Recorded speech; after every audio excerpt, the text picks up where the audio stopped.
Chunki ertaga hayit kunida biz qarshimiz. Nega? O'lgan xonadon yuradi odamlar.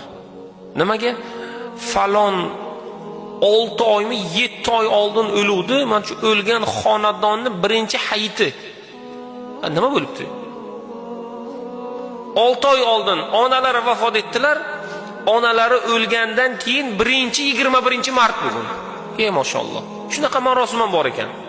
Onalari o'lganlarga 7 oy bo'lgan, onalari o'lgandan keyin 1-marta xonadon 21-martni nishonlanyapti ekan.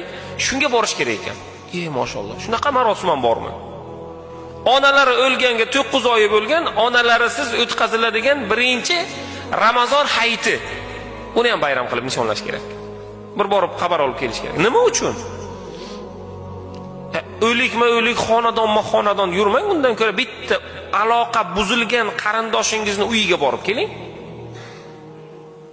Umuman xabardor emassiz, umuman xabar olmaysiz. Mabodo bir esingizga tushsa, yo'lingiz tushib qolsa, bir kirib o'ting.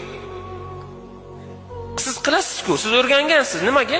1 yil davomida qabristonga bormaysiz, hayit kuni esingizga keladi. Hayit kuni bayram. Qo'ltiqda o'roq, yelkada ketmon, ketdik. Ha nima? Qabristonni tozalaymiz. Birodar, bugun hayit, bugun bayram. Bugun qabristonga borib bir yig'lab oladigan, o'tganlarni eslaydigan kun emas. Boradigan bo'lsangiz, mana bugun boring. Ertaga boring. Hayit kuni bormang. Hayit kuni bayram qiling. Hayit kuni qarindoshlaringizga bir xursandchilik kiriting. Vafot etganlarning haqqiga bir duo qiling-da, tiriklarni qadrlang.